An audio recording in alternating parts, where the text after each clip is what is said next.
वामन भगवान ने 3 कदमों में सारी दुनिया नाप ली थी।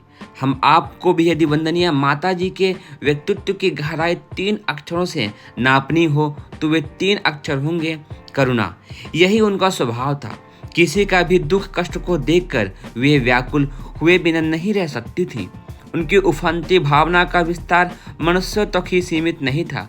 वे कहा करते थे, अपने आप को सिर्फ मनुष्य जात का सदस्य मानने की बात संकुचित दृष्टिकोण की उपज है। यदि दृष्टिकोण का विस्तार हो सके तो लगेगा कि अन्य जीवधारी भी अपनी विचित्रताओं, भिन्नताओं और विशेषताओं के कारण भगवान की इस दुनिया में खास स्थान रखते हैं। सभी प्राणी समान हैं, भले आकार में वे छोटे बड़े हों। परमात्मा के अनगिनत पुत्रों में इंसान भी एक है। उनके अपने परिवार में यह भावना बराबर देखने को मिलती। घर में जितना ध्यान परिवार के अन्य व्यक्तियों को रखा जाता था, उससे कम देखभाल पशु पक्षियों की नहीं होती थी। उनकी बीमारी, आरामी, सेवा अवस्था की देखरेख बहुत ही बारीकी से हुआ करती थी। गुरुदेव के 24 लाख के 24 महापुरुष चरण लगभग 24 सालों में संपन्न हुए। इन सालों में घर में गाय हमेशा रही, क्योंकि गाय की छाछ आदि की आवश्यकता अधिक रहती थी। इसके अलावा आचार्य जी गौ यावक व्रत भी करते थे, अर्थात गाय को जौ खिलाया जाता था। उसके बाद गाय के गोबर में जौ के दाने आ जाते, उनको बीनकर गौमूत्र में धुआ जाता, फिर उन्हें सुखाकर पीसकर उसकी रोटी छाछ के साथ वे खाया करते थे। यह क्रम लंबे समय तक चला। इसके लिए सारे इंतजाम माताजी स्वयं करती थी। हर समय उनको गाय के चारे, पानी, सर्दी गर्मी, उसे जौ देना आदि की चिंता लगी रहती। शुरुआत के दिनों में वे और ताई जी अर्थात गुरुदेव की माता जी अवल खेड़ा में रहती थी। उस समय घर में एक कपिला गाय रहती थी। काले रंग की यह गाय बहुत ही सीधी थी। छोटे बच्चे तक उसका थन पकड़ लेते, फिर भी वह चुपचाप खड़ी रहती। घर में जब भी जरूरत होती तो उसका दूध निकाल लिया जाता।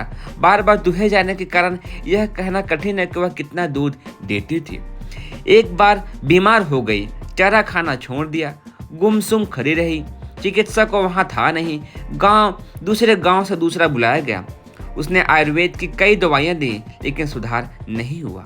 माताजी की परेशानी बढ़ गई। उन्हें खाना पीना अच्छा न लगा। हर समय यही सोचते बीत गया कि कैसे ठीक होगा।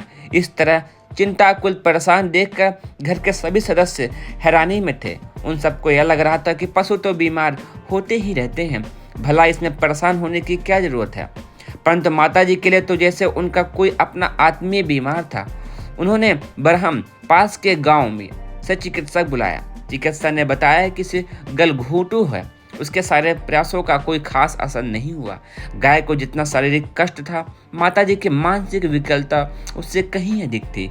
परिवार के अन्य व्यक्तियों ने परेशानी को देखकर आगरा से पशु चिकित्सक बुलाया। अपनी समझ से उसने अच्छी चिकित्सा की, लेकिन तब तक गाय का पेट फूल चुका था। प्रातःकाल 6 बजे वह जोर जोर से सांस लेने लगी। लगभग 7 बजे एकादशी के दिन सबको अपने प्यार से वंचित कर चिर निद्रा से सो गई।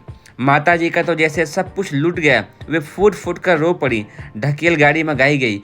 बहुत बड़ा गड्ढा खोदा गया। गड्ढे में पहले से ही उतरी गंगा जल छिड़का।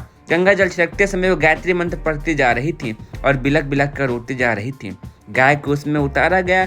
उन्होंने अपने हाथों से उस पर लाल कपड़ा उड़ाया, गंगा जल छिड़का, अपने मस्तक को उसके पैरों पर रखा, फिर उस पर अपने हाथों से मिट्टी डाली। बाद में उस गड्ढे को मिट्टी से भर दिया। अंत में बालू बिछाई गई, जिस पर उन्होंने अपने हाथों से लिखा श्री राम।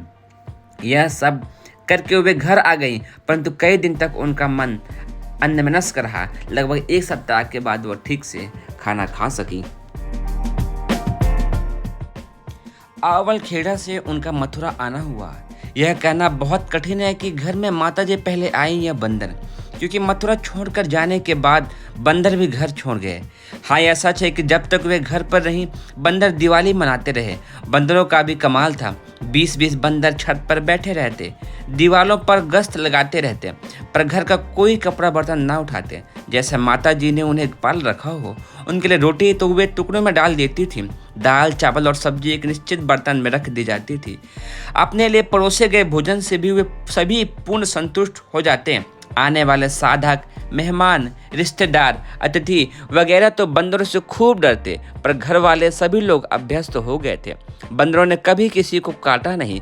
जब माताजी के बनाए परोसे गए भोजन से ही उन्हें तृप्ति मिल जाती, तब काटने चीखने का प्रश्न ही नहीं उठता। माताजी का जीवों पर अगाध प्रेम था। उनके लिए सभी जीव उनके अपने थे। किसी की सेवा करती तो किसी के साथ हंस खेल लेती, यदा कदा किसी चिढ़ा भी देती। हाँ, पीड़ा कष्ट किसी का भी हो, उनकी भावनाएं आंसू बनकर बहने लगती थी।